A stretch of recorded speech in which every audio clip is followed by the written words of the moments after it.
आपके साथ मैं हूं अनुराग मुस्कान। देश की राजधानी दिल्ली में चंद रोज बाद पूरी दुनिया की संस्कृतियों का महामिलन होने जा रहा है। 11 मार्च से 13 मार्च तक यमुना किनारे आर्ट ऑफ लिविंग के गुरु श्री श्री रविशंकर एक खास आयोजन करने जा रहे हैं। इसे नाम दिया गया है विश्व सांस्कृतिक महोत्सव का। एक तरफ इस महोत्सव को लेकर लोगों में बेहद उत्साह है, तो दूसरी तरफ यह आयोजन किसानों और पर्यावरण के मसले पर विवादों में घिर गया है। मामला नेशनल ग्रीन ट्रिब्यूनल यानी कि एनजीटी तक पहुंच गया है। इस महा महोत्सव की कैसी तैयारियां चल रही हैं और इससे जुड़े विवाद क्या हैं, इंडिया न्यूज आपको बता रहा है एक एक जानकारी एक्सक्लूसिव। तो अगले आधे घंटे तक बने रहिए हमारे साथ।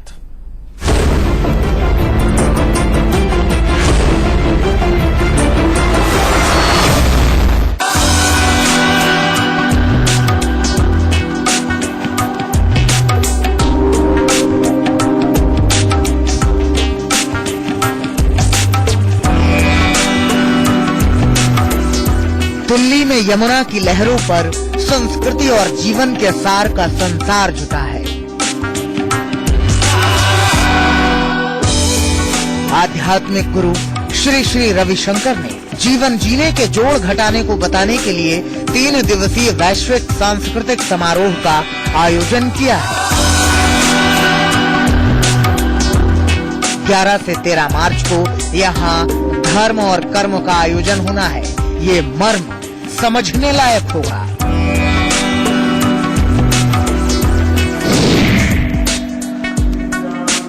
यमुना किनारे दिल्ली में ये वही जगह है जहां पर आर्ट ऑफ लिविंग का विश्व सांस्कृतिक महोत्सव कार्यक्रम का आयोजन होने वाला है।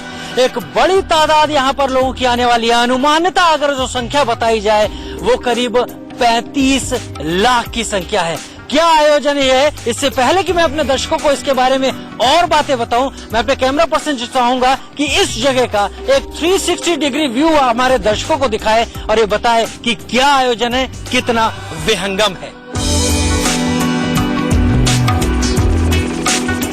ये सारी तैयारी 11 से 13 मार्च तक होने वाले विश्व सांस्कृतिक महोत्सव के आयोजन की है। प्रधानमंत्री नरेंद्र मोदी 11 तारीख को इस आयोजन में, इसके शुभारंभ में शामिल होंगे और इसमें तमाम देशों से आए हुए लोग यहाँ पर होंगे। करीब 35,000 कलाकारों के आने की भी बात कही जा रही है, जो कि आर्ट ऑफ लिविंग में अपना मन, अपनी आस्था रखते हैं और जो यहाँ पर अपने परफॉर्मेंस से लोगों को आर्ट ऑफ लिविंग और एक बेहतर जीवन पद्धति की तरफ ले जाने की तरफ बढ़ावा देते भी नजर आएंगे। लेकिन जो लोगों का हुजूम यहाँ पर उमड़ेगा, जिस तरह की तैयारियां यहाँ पर होंगी, वो अपने आप में एक बड़ा अचीवमेंट तो होगा, लेकिन सवाल उसके चलते ही है। ये जिस जमीन पर हम खड़े हैं इसे रिवर बेड कहा जाता है, जमुना का रिवर बेड कहा जाता है। ये जमुना की जमीन है, यहाँ पर जमुना का कलेक्शन यहाँ पर होता है, सारा पानी का जो कि यहाँ इकट्ठा होता है। ये वो जगह है जहाँ पर पानी नहीं होता है तो आसपास के लोग खेती भी करते हैं इस जमीन पर, और उसी को लेकर यहाँ पर पर्यावरण से जुड़े लोगों ने तमाम सवाल भी उठाए कि यहाँ पर जो जमीन है उसकी उपजाऊ क्षमता कम होगी क्योंकि जमीन को रोल करके दबा दिया गया है। लेकिन इस बीच में जो यहाँ पर आयोजन है, आयोजन की तैयारी है, वो अपने चरम पर है। तमाम लोग यहाँ पर आयोजन की तैयारियों में जुटे हुए हैं। दिल्ली पुलिस है, सेना के भी यहाँ पर जवान बुलाए गए हैं जो कि जमुना से इस जगह को जोड़ने के लिए पेंटून पुल बनाने के काम में लगाए गए हैं, और तमाम प्रशासनिक अमला यहाँ पर लगा हुआ है। ये तमाम हट्स बनाई जा रही है जो वीवीआईपी के लिए है। वो सामने जो आपको मंच दिखाया जा रहा है, मैं उस मंच की तरफ ले जाना चाहूंगा अपने कैमरा पर्सन को। अपने आप में ये मंच काफी अभिभूत कर देने वाला है, काफी बड़ा मंच है। इस पूरे मंच को देखिए, सब पर कलाकार विराजेंगे और एक अलग सा लुक, एक ऐसा लुक दिया जा रहा है जिससे कि प्राचीन भारत के गौरवशाली योग आध्यात्म को यहाँ पर दिखाया जा सके। एक आभा मंडल बिखेरा जा रहा है यहाँ पर, जिसमें यहाँ पर आए हुए तमाम लोग शामिल होंगे, जिसके जरिए लोग यहाँ पर प्रभावित होंगे। एक बड़ी तादाद यहाँ पर लोगों की होगी और उसी तादाद को यहाँ पर महसूस किया जाएगा 11 से 13 मार्च के बीच में। पूरी दुनिया की संस्कृतियों के मिलन की ये भव्य तैयारियां आपने देख ली। अब सुनिए इस आयोजन के सूत्रधार, आर्ट ऑफ लिविंग के गुरु श्री श्री रविशंकर का आयोजन और इसकी तैयारियों को लेकर क्या कहना है। सोचा कि एक ऐसा मंच निर्माण करें ताकि दुनिया के हर कोने से कलाकार आए, इसमें भाग लें, और धार्मिक और आध्यात्मिक लोगों के लिए भी ऐसा कोई मंच नहीं नजर आ रहा है। तो ये एक कार्यक्रम के अंदर हमने दुनिया भर के सभी धर्मों के धर्मगुरुओं को बुलाया।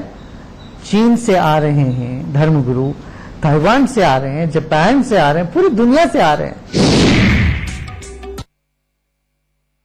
इंजीनियरिंग कोर के ये जवान इस वक्त जमुना के ऊपर पैंटून पुल बनाने के काम में लगे हुए हैं। सेना की ये पूरी यूनिट और इसके तमाम जवान यहाँ पर इस वक्त इस तरह के पैंटून पुल बना रहे हैं। कुल 5 पैंटून पुल अब तक बन चुके हैं और इस तरफ के हिस्से में ये जो 2 पैंटून पुल आपको दिखाई दे रहे होंगे, एक ये सामने जो बन रहा था और एक सामने, ये दोनों इंजीनियरिंग कोर की तरफ से बनाए गए हैं।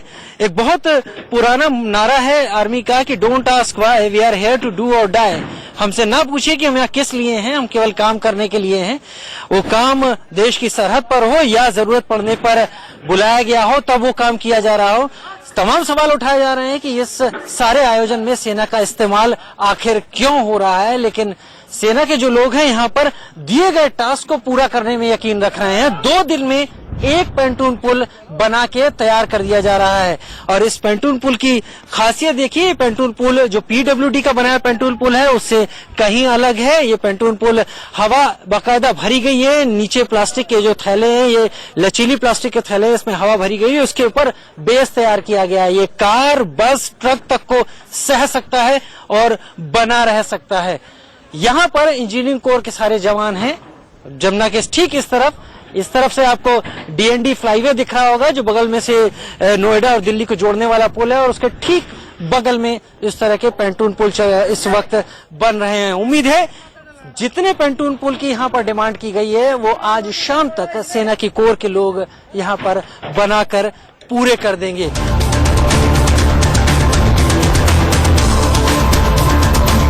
11 से 13 मार्च तक ये सांस्कृतिक महोत्सव चलेगा और इसको लेकर तमाम तैयारियां हो रही हैं। हम इस जमुना के ठीक बीच में खड़े हैं, लेकिन गौर कीजिएगा जिस चीज पर खड़े हैं वो पैंटून पुल है।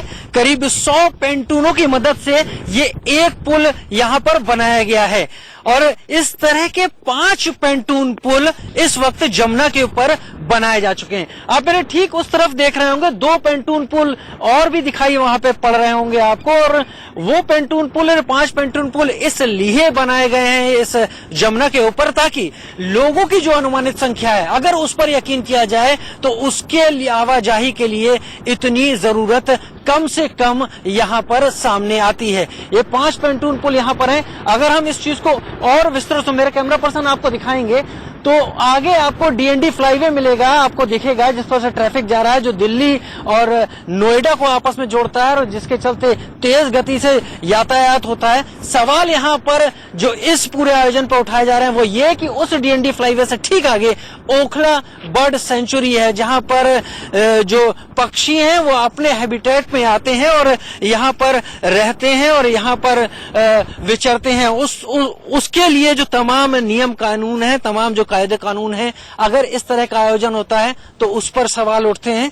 तमाम यहाँ पर पर्यावरण को लेकर तमाम बातें की जा रही हैं कि अगर इस तरीके का यहाँ आयोजन किया गया तो उसके चलते यहाँ के पारिस्थितिकी में बदलाव आएगा। सवाल उस रिवर बेड का भी है जिस पर ये पूरी यमुना बह रही है।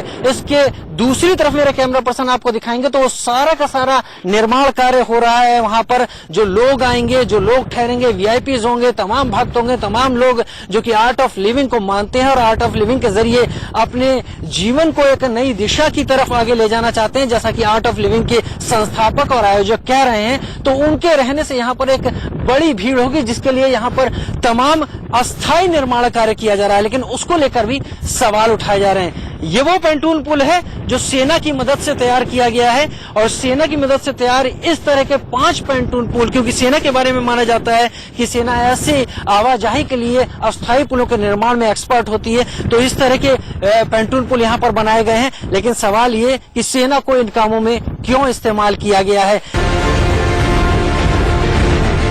आर्ट ऑफ लिविंग के प्रोग्राम के लिए तमाम सवाल उठाए जा रहे हैं, तमाम बातचीत हो रही कि पर्यावरण को नुकसान हो रहा है, लेकिन जहां पर ये प्रोग्राम हो रहा है उससे कुछ ही दूरी पर हम खड़े हुए हैं। अगर मेरा कैमरा पर्सन आपको दिखा सके तो सामने बैरिकेड दिख रहा है, उसके आगे सारा काम चल रहा है इस प्रोग्राम के फंक्शन के लिए और इतनी ही नजदीक में यहाँ खड़ा हूँ। यहाँ पर तमाम लोग ऐसे हैं, हमें ज्यादा लोग तो नहीं मिल पाए लेकिन जो भी हमारे साथ यहाँ पर लोग थे तीन इस वक्त यहाँ खड़े हुए हैं, ये यहाँ काश्तकारी करते हैं। इनके ये अपने पीछे सब्जियां लगा रखी हैं, तमाम चीजें इन्होंने लगा रखी हैं। आने जाने के लिए तमाम इनके खेत से होकर सड़क या कच्चा रास्ता निकाला गया है। जो ये कच्चा रास्ता आपको इस वक्त यहाँ दिखाई पड़ रहा है, ये पूरा ये इन खेतों के बीच में से निकाला गया है और इन खेतों के बीच में से निकालने से तमाम फसल यहाँ पर खराब हुई है। लेकिन ऐसा बता रहे हैं लोग कि यहाँ पर इनको आश्वासन मिला था कि काफी कुछ चीजें, इनकी जो भी चीज खराब हुई है उसका मुआवजा मिल जाएगा। क्या नाम है आपका? सर रोहित। रोहित, मुआवजा कितना मिला? सर 1 बीघे का 4,000 रुपये हमें दिया गया है। तो आपको कितना मिला? सर हमें कुछ आधी जमीन का मिला है, आधी का नहीं मिला है। हमारी लागत आती है सर 1 बीघे में 40,000 रुपये एक किसान की, और ये हमें दे रहे हैं 4,000 रुपये। आपको कुल कितना मुआवजा दिया है? सर हमें अभी 4 बीघे का मुआवजा मिला है। 4 बीघे का मुआवजा मिला है हाँ आपको। आपका नाम क्या हुआ? गुरुचरण जी। गुरुचरण जी, मुआवजा जो आपको मिल रहा है उसके बाद आपकी जमीन ले ली गई है? कितनी ली गई है, क्या है? जमीन सर हमारी जो ली गई है रास्ते में, और नुकसान फसल का बहुत ज्यादा हो चुका है। कैसे, कुछ दिखाएंगे, कुछ बताएंगे कहाँ हुआ है? ये देखो सर, आप देखो, जो ये करेला देखो, जो करेला देखो सर, घिया देखो, उधर जो तोरई देखो, जो सर सारी नुकसान हुआ। और कहते हैं तो ये नहीं हम 30 फुट का रास्ता मांगा सर, अब बोल रहे हैं 60 फुट का चाहिए। तो ये तो आपकी मंजूरी के बाद ही हुआ होगा ना? नहीं जी, हमारी कोई मंजूरी नहीं है। और हम काश्तकार हैं, महरौली में जमीन लगती है, एसडीएम कोर्ट जो हमारी साकेत में लगता है, और काश्तकार हैं हम सर यहाँ। और ये सामने जो जमीन है ये कब की, ये वाली कब की आप बता रहे हैं? ये जमीन अभी जो तुरंत आई तो हम तो तब जेसीबी चल रही, हमने रोका तो तब रोक करके जो यहाँ से निकल गए जेसीबी वाले। जबरन हो रहा सर, अगर मौके पे होते हैं तो काम बंद कर देते हैं, मौके पे नहीं होते तो जो यहाँ सब फसल उजाड़ दी जाती है। रोहित, आप किसी बाबा जी की बात बता रहे थे, किनसे आपको प्रॉमिस मिला था? सर हमें मिला है श्री रविशंकर जी से। कहाँ मिले थे वो आपसे? सर यहीं पीछे मिले थे हमसे। उन्होंने आश्वासन दिया था कि अब किसी किसान की फसल नहीं जुड़ेगी, और जो जुड़ेगी तो उसको उचित किसान से पूछ के मुआवजा दिया जाएगा जितनी उसकी लागत आ रही है। पर उसके बाद में कोई सुनवाई नहीं हुई हमारी, और इनके पास कोई नोटिस नहीं था। इन्होंने तानाशाही दिखाई है अपनी और बिल्डोजर चला दिया खेतों में। तो जिस तरफ ये सारा कुछ बन रहा है उस तरफ तो रिवर बेड है, उस तरफ किस बात की आपकी जमीन है? वो तो नदी की जमीन हुई ना? नहीं सर, हमारी पार्किंग ही बनाई है ना उन्होंने, हमारे खेत में बनाई है पार्किंग, तो उसका कोई नोटिस नहीं था। हमारी फसल उजाड़ दी गई है और पार्किंग बना दी गई है। कहाँ पार्किंग बन रही है, कुछ अंदाजा? 12 नंबर गेट पे, 12 नंबर गेट है। ये यहाँ पर ये जो कुछ एक लोग हैं वो इस तरह के कच्चे रास्ते के ऊपर सवाल उठा रहे हैं, पार्किंग के ऊपर सवाल उठा रहे हैं। यानी जहां पर ये सारा आयोजन हो रहा है उस जगह की बात उतनी नहीं है, लेकिन व्यवस्थाओं के लिए जो जमीन ली जा रही है वहां पर जो बर्बादी हो रही है फसल की, उसको लेकर ये काश्तकार यहाँ पर सवाल उठा रहे हैं। उनका कहना है कि वादे जरूर किए गए हैं और उम्मीद ऐसी है कि इस पर अमल होगा, लेकिन जब एक आयोजन पूरा हो जाएगा तब क्या इस बारे में कोई कुछ देखेगा या नहीं देखेगा। हालांकि इंडिया न्यूज से खास बातचीत में श्री रविशंकर ने दावा किया कि वो किसानों के नुकसान का पूरा ध्यान रख रहे हैं, लेकिन उन्होंने ये भी दावा किया कि सारी जमीन खेती की नहीं है। खेत जोतने में क्या टाइम लगता है? 2 ट्रैक्टर लगा दे, जुतवा देंगे। आरोप और ये लग रहा है कि नहीं, वहाँ वो की कभी बंजर हो गई वो भूमि। ना बंजर हो ही नहीं सकता जी। खेत तो खेत माने सब्जी हर बार नहीं निकालते क्या? उनकी सब्जी तो हम लोग खरीद रहे हैं और उनको मुआवजा दे रहे हैं, उन सब की सहमति से कर रहे हैं। सबके पास पैसे देके जो भी किसान वहां पर वो भी अवैध खेती कर रहे हैं वहां पर। हम इस वक्त जिस जमीन पर खड़े हैं ये यहाँ के लोगों के मुताबिक डीडीए की जमीन है, खाली पड़ी हुई थी, लिहाजा लोग यहाँ पर खेती बाड़ी करने लगे थे।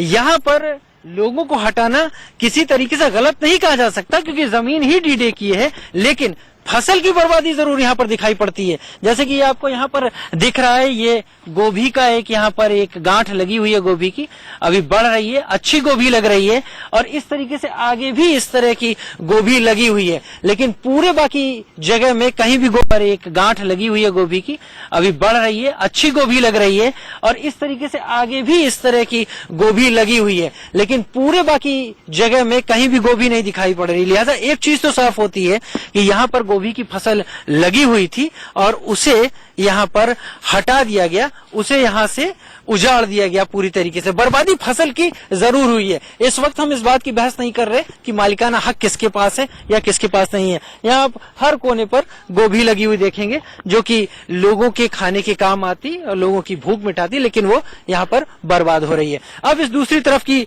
बात करते हैं। ये जमीन लोगों का कहना है यूपी इरिगेशन की है, जो कि कागजों पे पट्टे में यहाँ पर मिली हुई है। इस पर भी खेती होती थी। ये सारी जमीन को समतल कर दिया गया पार्किंग के लिए यहाँ पर, और इस पर से किसी विरोध को सुना भी नहीं गया। ये तकरीबन पूरी जमीन यहाँ पर खेत थे, यहाँ फसल लगी हुई थी और इसको साफ कर दिया गया। एक बड़ा सा मैदान यहाँ पर तैयार हो गया है। तो ये स्थिति है। इस आयोजन के दूसरी तरफ का एक शेड है। इस आयोजन का वो सिक्का जिसका एक दूसरा पहलू भी है, जिसको लेकर तमाम लोग यहाँ पर सवाल उठा रहे हैं। कैमरा पर्सन नौशाद के साथ राजीव शर्मा, इंडिया न्यूज। हमारी ये खास पेशकश जारी है। ये जो कि भुरभुरी होती थी ये मजबूत हो गई है यहाँ पर, यानी यहाँ पर जमीन की मिट्टी काफी टाइट, काफी कड़ी हो गई है तमाम इस तरह की गाड़ियों की आवाजाही के चलते। लिहाजा यहाँ पर पानी का जो सोखने का स्तर है नदी का, वो ऐसा माना जा रहा है भविष्य में वो नहीं रह पाएगा। यहाँ पर उतना पानी इस जगह नदी सोख नहीं पाएगी, ये मजबूत होगी। यानी इसको वापस उसी हालात में पहुंचने पर बहुत खर्चा किया जाना पड़ेगा, बहुत वक्त भी लगेगा। दूसरी बात, यहाँ पर जो लोग खेती करते थे, हालांकि ये रिवर बेड है, ये जमीन उनकी नहीं है, लेकिन यहाँ पर लोग जो खेती करते थे उनकी खेती तकरीबन बर्बाद हो गई। उनको कुछ मुआवजा दिया गया है, ऐसी बात है, लेकिन कहीं कहीं से स्वर जरूर उठ रहे हैं कि मुआवजा कम है या ज्यादा है। लेकिन बड़ी बात यहाँ पर यह है कि ये जगह अब इन टायरों के दबाव के चलते उस हालत में नहीं रह पाएगी जिस हालत में नदी का बेड या नदी की जमीन रहा करती थी। और शायद इसी सब को लेकर सवाल खड़े किए जा रहे हैं और बात एनजीटी, नेशनल ग्रीन ट्रिब्यूनल तक पहुंच गई है। आर्ट ऑफ लिविंग के इस सांस्कृतिक महोत्सव को लेकर यहाँ पर तमाम तैयारी हो रही है। हम इस पेंटून पुल पर खड़े हैं और यहाँ से जमुना का ये पानी आपको दिख रहा होगा। पानी में तमाम गंदगी है, जैसा कि यहाँ पर तमाम लोगों का भी कहना है। इसलिए आने वालों को यहाँ पर बैक्टीरिया से, यहाँ के कीटाणु मच्छरों से कोई समस्या ना हो, लिहाजा इस पूरे एरिया में पेस्टिसाइड्स का छिड़काव किया जा रहा है, जिससे कोई ऐसी समस्या पैदा ना हो जिससे बीमारी फैले। 4000 लीटर की ऐसी कई मशीनें, कई गाड़ियां जमुना के पानी में छिड़काव करने के लिए यहाँ पर लाई जा रही हैं, जिससे कि यहाँ पर मच्छर ना हो, यहाँ पर तमाम दूसरे कीटाणु ना हो, यहाँ पर तमाम दूसरी गंदगी ना हो। काश कि यही काम जमुना के पानी के लिए हमेशा होता रहे, तो जमुना का पानी भी साफ रहेगा, लोग भी बीमारियों से बचे रहेंगे। लेकिन तैयारियों को लेकर एक बार फिर हम दिखाना चाहेंगे अपने दर्शकों को कि यहाँ पर लगातार यहाँ की म्युनिसिपल कॉर्पोरेशन छिड़काव कर रही है बैक्टीरिया को मारने के लिए, मच्छरों को और तमाम दूसरी बीमारियों को फैलाने वाले कीटाणुओं को मारने के लिए। तो बड़े स्केल पर यहाँ पर कोशिश हो रही है और कोशिश सिर्फ ये कि यहाँ की गंदगी, यहाँ की किसी परेशानी का असर इस आयोजन की भव्यता पर